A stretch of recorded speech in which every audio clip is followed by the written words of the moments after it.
Spoštovane, lepo pozdravljeni na novinarski konferenci. V Novi Sloveniji smo se za zahtevo za sklic izredne seje odločili predvsem zaradi tega, ker se po menjavah uprave DUTB, SDH nekako zdi, da je vlada strani lobijev in omrežij dejansko ugrabljena, da je dejansko talec, da sploh ne vlada in da ne odloča več o ničemer pomembnem. Zakaj je vlada ugrabljena? Zakaj se tako v Novi Sloveniji, zakaj se nam tako zdi, pa bom navedel v naslednjih minutah. Namreč pri menjavah v upravi SDH-ja je bila očitno kršena tudi zakonodaja. Tukaj navedem 46. člen zakona o SDH-ju, drugi odstavek, ki pravi, citiram, da se odlikuje osebna integriteta in poslovna etičnost. Ampak za člana uprave SDH torej lahko imenovana oseba, ki poleg pogojev določenih v zakonu, ki ureja gospodarske družbe, izpolnjuje torej še naslednje pogoje.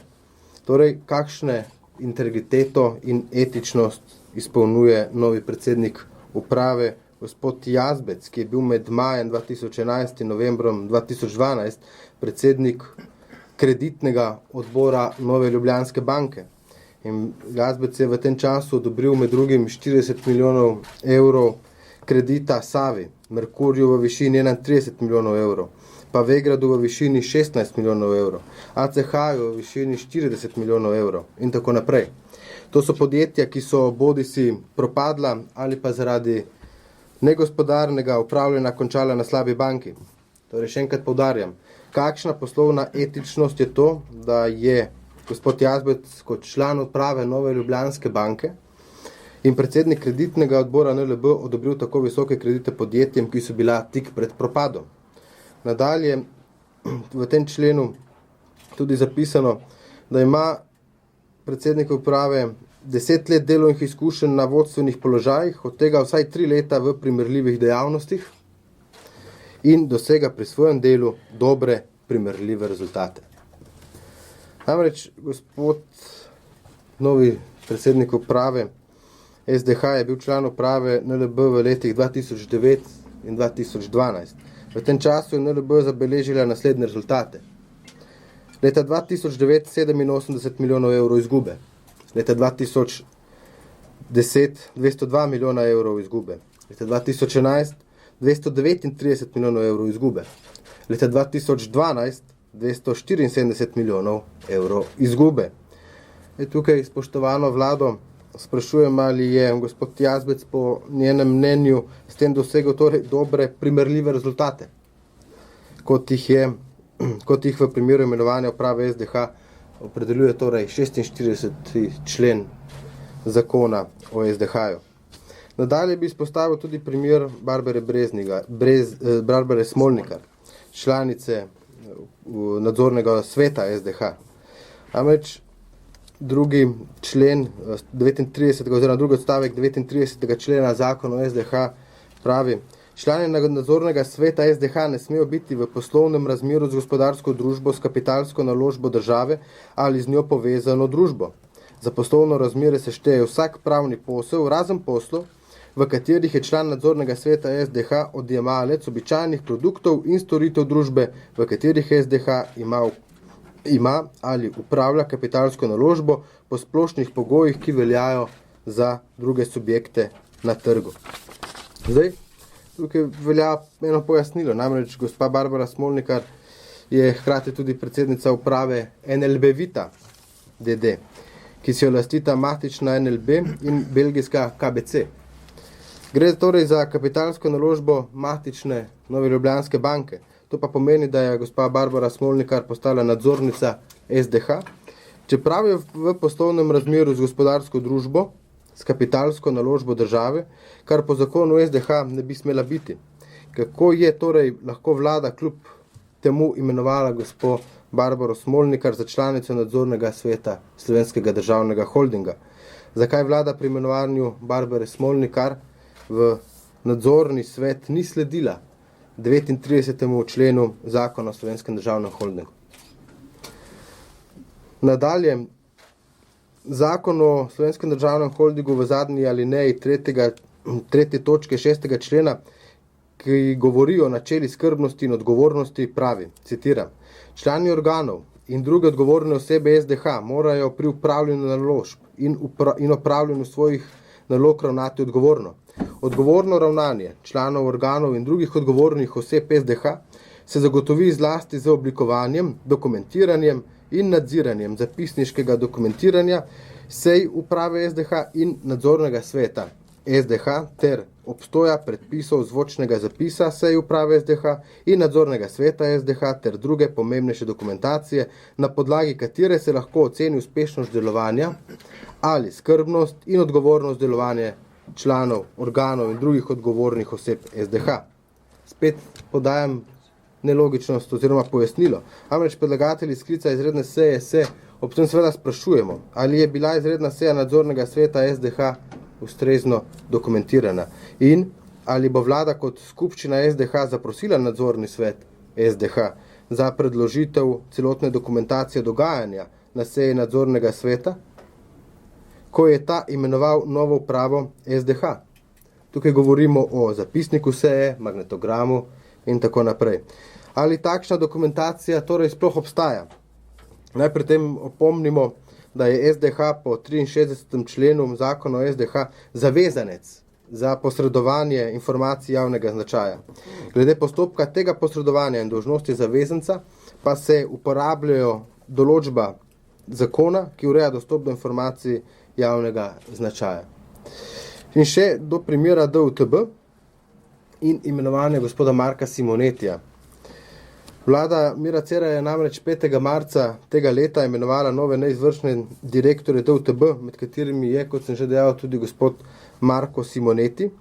Marko Simoneti je do leta 2009 vodil Ljubljansko borzo, dokler ni novembra 2009 postal predsednik nadzornega sveta Nove Ljubljanske banke. Nadzorni svet NLB pod vodstvom gospoda Marka Simonetija pa je leta 2009 v upravo NLB imenoval spet gospoda Marka Jazbeca, ki je sedaj postal torej, kot že rečeno, predsednik uprave Slovenskega državnega holdinga. Gospod Marko Simoneti je bil predsednik nadzornega sveta NLB do konca leta 2012. Po javno dostopnih podatkih pa Nova Ljubljanska banka v tem obdobju ni vložila nobene ovadbe zoper nekdanje vodilne v Novi Ljubljanski banki, čeprav so mediji v tistem času objavljali informacije o hudih kršitvah korporativnega upravljanja pri nekdanjih vodilnih v Novi Ljubljanski banki. Spet vprašanje, ki ga naslavljamo na vlado, kako je lahko vlada dopustila, da je na tako odgovorno mesto v DUTB prišla oseba, ki je nadzirala delovanje Nove Ljubljanske banke v času, ko se je že vedelo, da obstajajo na banki slabi krediti in ob tem seveda ni popolnoma nič ukrepala, saj po nam dostopnih podatkih. Torej, zdi se, da si je vlada s tem, ko pristane na te zahteve interesnih, kot kaže, interesnih lobijev in omrežij, kupuje svoj čas vladanja. Vladala bo, kot kaže, do konca mandata, odločila pa o pomembnih stvareh, kot kaže, ne bo. Vse predvolilne obljube predsednika vlade Mira Cerarja o etiki in o standardnih so se, kot kaže, razblinile in danes lahko govorimo o dveh različnih osebah. Miru Cerarju pred volitvami in Miru Cerarju po volitvah. Od etike in morale so danes ostale le prazne besede, prazne obljube in tako pritlehnega ali pa, če hočete, hkrati odkritega političnega kadrovanja Republika Slovenija dejansko še ni imela.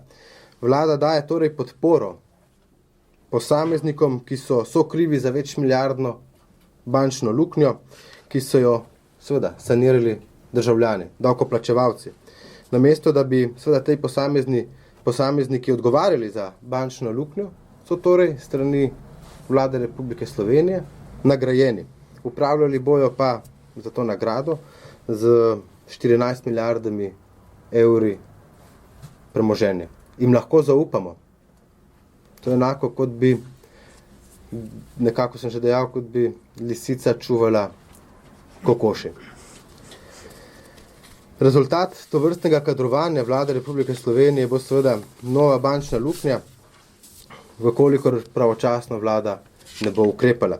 Ob tem želim še nasloviti vprašanje oziroma nekako začudenost, da se minister za pravosodje, gospod Klemenčič, ki je bil nekoč predsednik Komisije za preprečevanje korupcije, nič ne oglasi, da kot kaže, ostaja nem ob tovrstnem kadrovanju vlade Republike Slovenije, glede na to, da je KPK pod njegovim vodstvom napisala priporočila pri spremembi zakonodaje o Slovenskem državnem holdingu.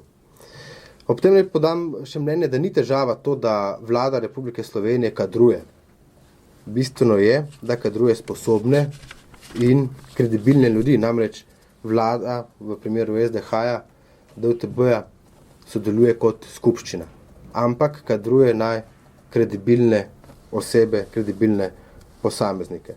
In še tole, vlada pravi, da nima torej nič s tem, da nadzorni svet pač imenuje ljudi v SDH, DUTB in tako naprej. Lejte, vlada nosi polno odgovornost, saj je skupščina SDH-ja, DUTB-ja. Zaradi tega nosi polno odgovornost. To z moje strani vse za nadaljno vprašanje ali pa za sklepe, če vas zanimajo, lahko tudi preberem.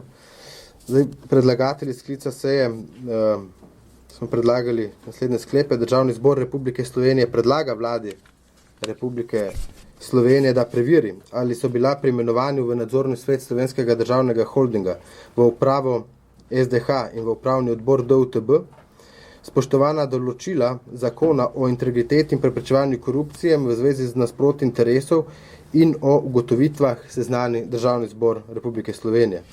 Drugo priporočilo. Državni zbor priporoča vladi, da v primeru ugotovljenih kršitev zakona o integriteti in preprečevanju korupcije pri sedanji sestavi nadzornega sveta SDH, uprave SDH in upravnega odbora DUTB vlada Republike Slovenije kot skupščina razreši člane upravljanja oziroma nadzora v omenjenih družbah.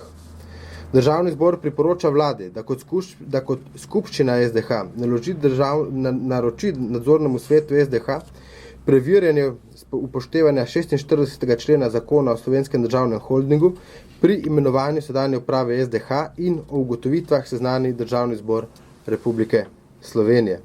Četrto priporočilo.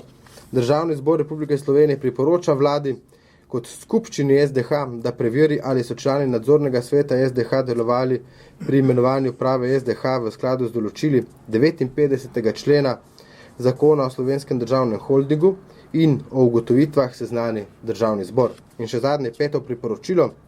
Državni zbor priporoča vladi, da kot skupščina SDH preveri, ali je bilo imenovanje gospe Barbare Smolnikar za članico nadzornega sveta SDH v skladu z drugo točko 39. člena zakona o Slovenskem državnem holdingu in v primeru ugotovljene kršitve omenjeno članico razreši z funkcije članice nadzornega sveta.